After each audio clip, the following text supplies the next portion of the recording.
Hey guys, what's up? Darcy here at 6 Strings 9 Lives. Welcome to episode 20 of 6 with 6 Strings. First off, if you're new to the channel, welcome. If you're one of the usual suspects, welcome to you too. Hope everybody's having a great weekend.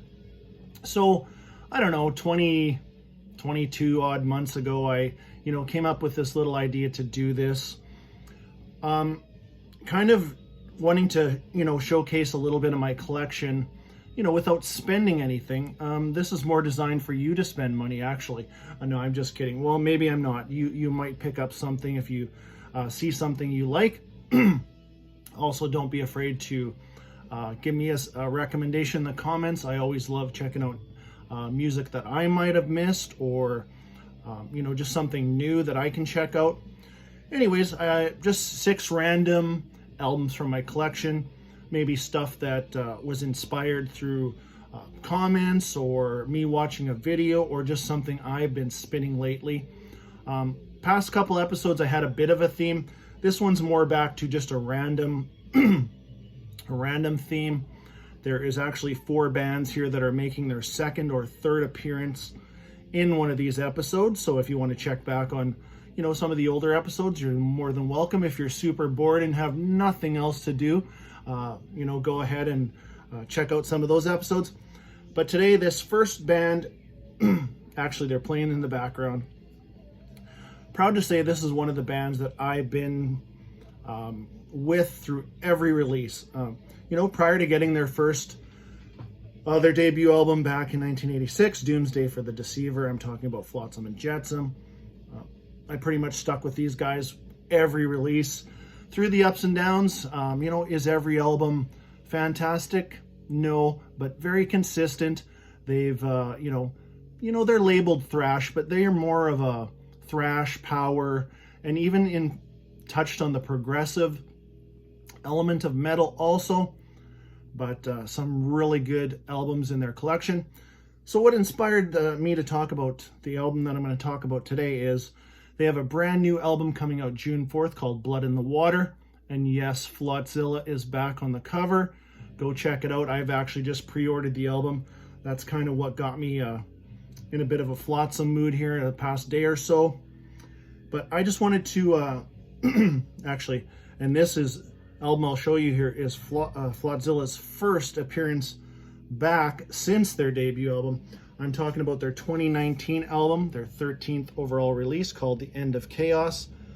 In case you missed this album, they're, since they signed a deal with AFM Records in probably late 2015, and they put out their self-titled album for AFM Records in 2016, just entitled Flotsam and Jetsam. They've been on a real roll since then. I really encourage you to check out these guys. 2 original members still. We got Michael Gilbert, Eric A.K., just a very unique vocalist. Whether you consider these guys thrash, power metal, whatever, Eric, he has not lost a step since this debut album. Sounds phenomenal. I'm going to leave a link to their brand new song called Burn the Sky. I'll leave that link in the description. Go check that out after. Just a solid lineup. Monster drummer Ken Mary on, like I just said, Ken Mary on drums. You would know him from, he's played with Alice Cooper, House of Lords, numerous other bands. But anyways, this is a release from 2019. Just a solid album. Check out, the whole album. Prisoner at Time, awesome song. Recover, Prepare for Chaos. My favorite tracks on this album are Demolition Man. That's actually my favorite track. Unwelcome Surprise, great song, and Snake Eye. But this is from 2019, The End of Chaos. And don't forget to check out their brand new album called Blood in the Water, being released here June 4th. That's right around the same date as, actually that is the same date as the new Halloween album. Excuse me, there we go. So yeah, check out the brand new album from Flotsam and Jetsam called Blood in the Water. These guys are doing great, just banging out great albums every couple of years now. Next up, I've been in a kind of a Michael Schenker mood lately. I've actually late to the party on his solo stuff, so I've ordered, I think his first 2 albums. His first 2 albums I have coming. But I also was listening to UFO, the live album the other night, Strangers in the Night, and then I pulled out this album. This is be the second appearance in an episode of 6with6Strings for this band, UFO. This is Lights Out from 1977. This is their 6th overall studio album. Just, I'm sure if you know UFO, you know this album. To me, this and their 7th album, Obsession, which I featured in an episode, 2 of my favorites. This one's actually the first, like I said, 6th album, but this is the first to feature. They added Paul Raymond on keyboards and rhythm guitar also. But great tracks, Too Hot to Handle. What other singles were on here? Getting Ready, Alone Again, or Love to Love. What a great song that is. And of course, Lights Out. Classic UFO.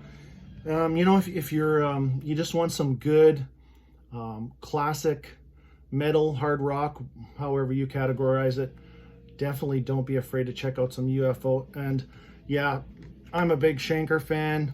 There's a picture in here of him where he's just so young, but there's Michael right there. You know, and I mean, it's not just about Michael. This whole band rocks. And yeah, I think Michael Schenker's 66 years old. His brand new album Immortal is very good. That's a 2021 release that I did pick up. Pretty good album. Next up, I've been you know, if you've watched my channel, you know I'm Kai Hansen. I'm a big fan of Kai Hansen. I just think he is he's just one, I don't know, he just looks like he is having a blast in anything he does. He looks cool. I've loved him ever since I heard Ride the Sky way back in the day. I love his vocals. I think he's very unique. Yes, he is not the best singer as far as, you know, range and things go like that, but he has got a unique voice. And, you know, when he left Halloween back in the day, I was a little bummed out actually, but we got Gamma Ray, and today I'm going to show you sorry. Today I am going to show you their 7th overall studio album from 2001. And this is also the third, maybe the 5th album to feature, sorry, actually it's the 3rd album overall to feature Kai on full-time vocals when he took over for Ralph Scheepers after he left Gamma Ray to, you know, go on to try out for Judas Priest and then eventually form Primal Fear with Matt Sinner.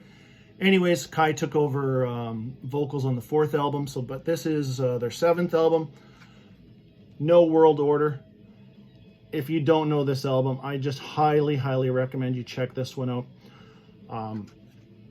Like I said, I love Kai Hansen. This whole band, you know, with Henjo and Dirk, and at the time their drummer here is Zimmerman. What's his first name? Anyways, fantastic drummer too. But this is probably one of the heaviest efforts of the Gamma Ray catalog.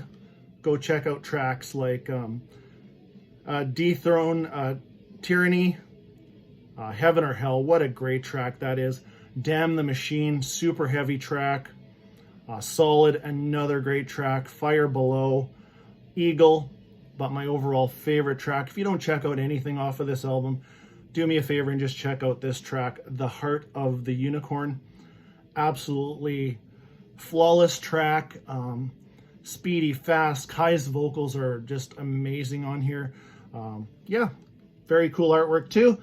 So this is Gamma Ray's 7th overall studio album from 2001.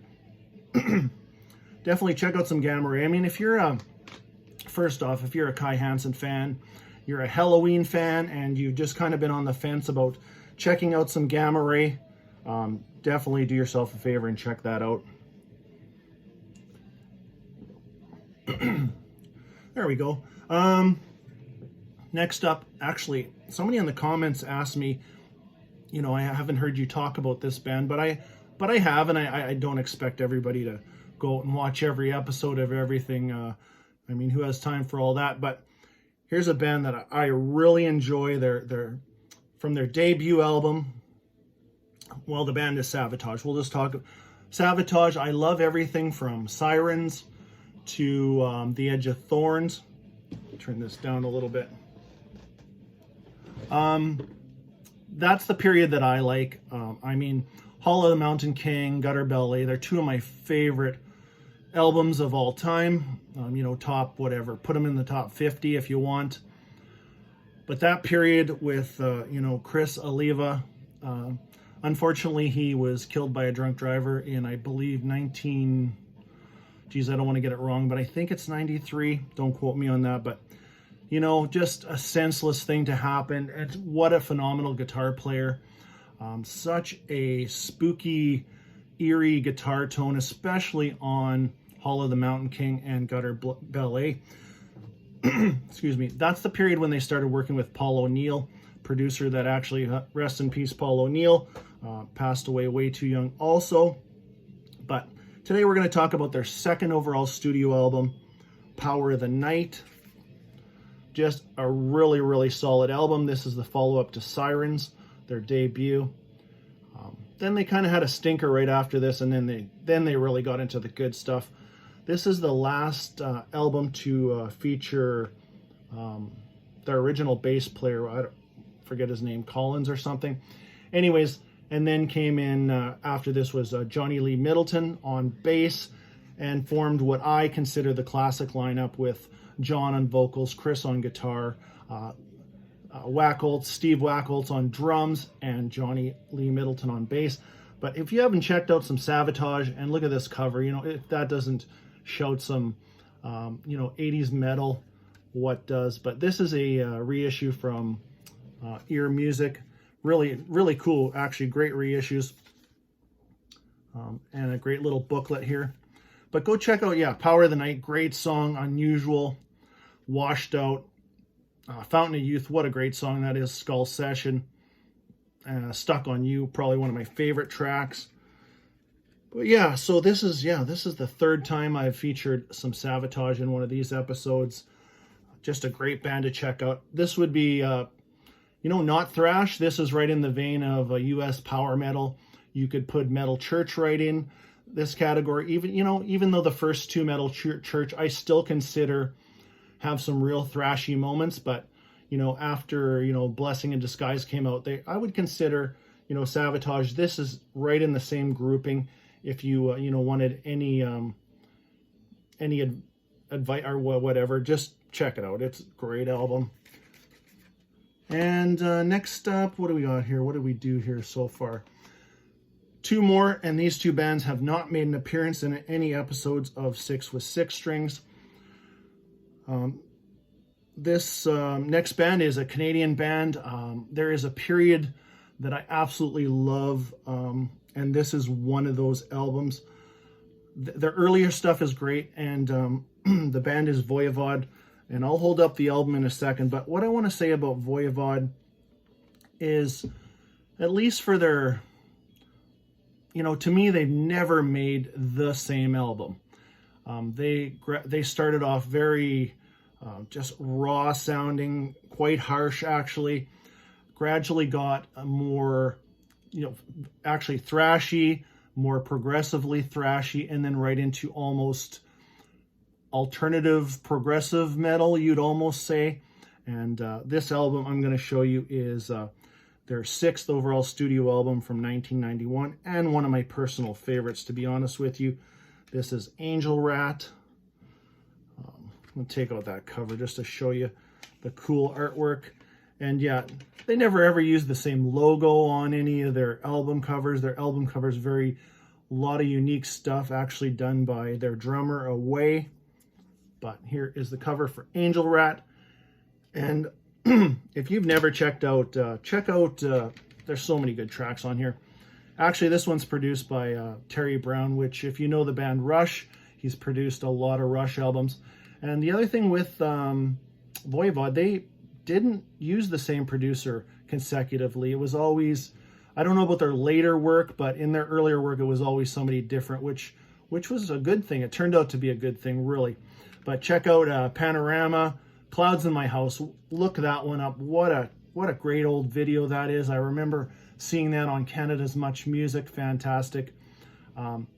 And this period of Voivod is not what you think if you've never heard it before. Like I said, it's almost, in the alternative metal category. Just, yeah, I mean, even if you're a fan of some Rush stuff, you would probably really like this album, Angel Rat. The album before this, Nothing Face, another one of my favorites. The album after this, called The Outer Limits, which, by the way, I just saw on Amazon Canada. There is a pre-order up for that on vinyl, a black blue swirl. So if you're interested in getting that, because those aren't easy to get. If you have an original of any of those Voivod albums that I mentioned, you have some serious gold. But anyways, check out, if you're interested, check out the pre-order for The Outer Limits. This one continues with a lot of great songs. The Prow, Best Regards, great song. Angel Rat, wraps up with another great track called None of the Above. Very unique album. Highly recommend you check out some Voivod if you haven't before. Some of their stuff might not be for you, but if you like a little bit of progressive rock here and there, you might like it. There we go. Sorry. Clear my throat. Last up today. Actually, this one was inspired by, I heard about a month back that there was some confirmed dates of Merciful Fate touring again. I just wasn't big on that. I mean, of course, I love King Diamond and I love Merciful Fate. And a lot of you guys or girls out there are not really a big fan of King Diamond's voice. I understand, no problem. Move on to the next thing. But when I heard they were going to tour, and I think they have Joey Vera from Armored Saint on bass, and I don't know, Mike Weed, who is also in King Diamond's band.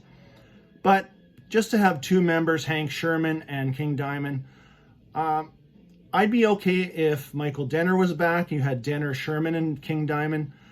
But just to have, I don't know, it just bothers me a little bit that they're still touring like that. But, what do you do? It's not a big deal. Would I go see it if I had an opportunity?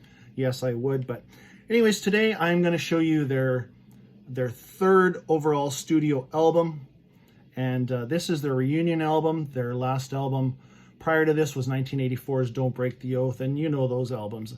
This one by no means is as, I don't know, it's tough to beat Melissa and Don't Break the Oath. They're masterpieces to me and just legendary albums. But this is their comeback album in 1993. So if you're familiar with King Diamond and Merciful Fate, this would have been the album that came in between two King Diamond albums, The Eye, and then later in 1995, The Spider's Lullaby. And this was the reunion album, and they stuck it out till actually 1999. So anyways, so what is that? 99, 2000, 21 years, and now they're deciding to do a bit of a tour, but whatever. But anyways, this one is called In the Shadows. So I almost forgot to mention some killer artwork there. So reunion album. So this has this has Sherman, Denner, King Diamond, Timmy Grabber Hansen, rest in peace, Timmy. He passed away about a year and a half ago. And Snowy Shaw on drums, who is also the drummer on King Diamond's The Eye album. And also, I think he was the drummer on The Spider's Lullaby also. But anyways, if you've overlooked some King Diamond, if you're only kind of, stuck on those, Melissa and Don't Break the Oath era, I strongly suggest you check out this album. Very strong tracks, Egypt, The Bell Witch, The Old Oak. My personal favorite song on here, if you don't check out anything else on here, check out the track called 13 Invitations. I absolutely love that song. But I am a big King Diamond fan, and like I mentioned, of course, Merciful Fate. Tough to beat some of those early albums from those bands, King Diamond or Merciful Fate. But yeah, this was the period basically where King Diamond was. There was a 8-year period from 1993 to 1999 where there was at least, actually in 2 cases, 96 and 98, there was a King Diamond album and a Merciful Fate album in the same year. And then every other year for those 8 years, there was at least one or the other. So busy guy during that period. Still waiting on that new King Diamond album. Last I read on it, it won't be out till 2022. And still titled The Institute as far as I know. But there is 6 from 6 Strings. Let me know down in the comments, or any of these that you're looking for, or that you know, or any other recommendations. Go ahead. I love checking out new music, like I said before. And don't forget to check out that link for that brand new single from Flotsam and Jetsam off their forthcoming album, Blood in the Water. The song is called Burn the Sky. Check it out. And until next time, stay heavy.